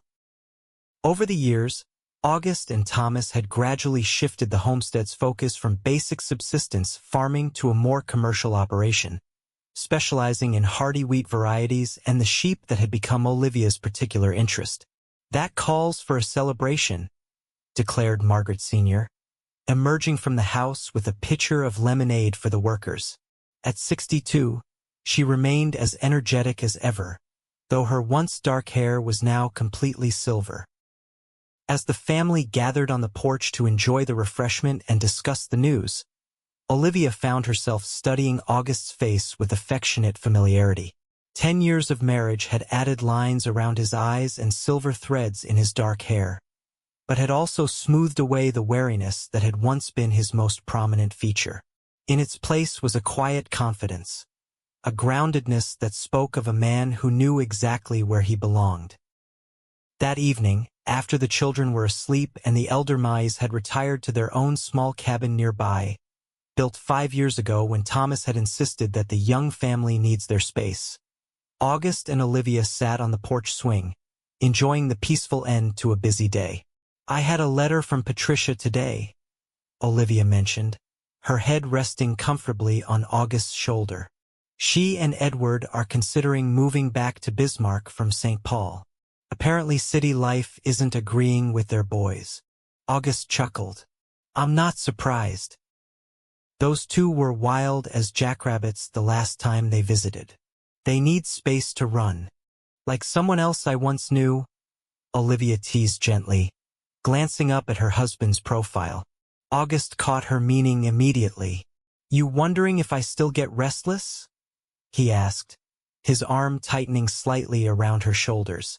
It was a conversation they had revisited occasionally over the years, especially during the difficult early times when drought had threatened their crops, or when winter storms had kept them isolated for weeks. August's wandering instinct had never completely vanished. There were still days when his gaze would drift to the horizon with a certain longing, but he had learned to channel that energy into exploring new farming techniques or planning improvements to the homestead. "Not wondering," Olivia clarified, "just remembering how far we've come." August nodded, understanding as he always did. 10 years, he mused. Sometimes it feels like we've always been here, like this. Other times it feels like just yesterday that I was gathering firewood and you were riding to my rescue. Olivia finished for him, smiling at the memory that had shaped their lives so profoundly. "Best detour I ever took?" August said, pressing a kiss to the top of her head. "Though I still maintain you would have fought off those wolves yourself if I hadn't shown up." Olivia laughed. "Perhaps, but I'm rather glad I didn't have to test that theory." They sat in companionable silence for a while, watching the stars emerge in the vast Dakota sky. Then August spoke again, his voice thoughtful. "I've been thinking about that land that's opening up near the creek," he said. "Might be worth acquiring if the price is right. With the railroad coming through, property values are only going to increase." "Always planning for the future," Olivia observed with approval. "What happened to the drifter who lived day to day?" August smiled, the expression still capable of quickening her heart after all these years. "He found something worth planning for," he replied simply. "A home, family, a legacy." As if to emphasize his point, a child's sleepy voice called from inside the house. "Pa, can I have some water?" August rose, dropping one more kiss on Olivia's lips before heading inside to tend to their son. Olivia remained on the porch a moment longer, her fingers automatically finding the wolf pendant at her throat. From fearful beginnings had come this life of abundance, not without challenges or sorrows, but rich beyond anything she could have imagined that winter day when she had ventured into the woods for firewood and a cowboy had found her just before the wolves did. August returned, settling beside her once more.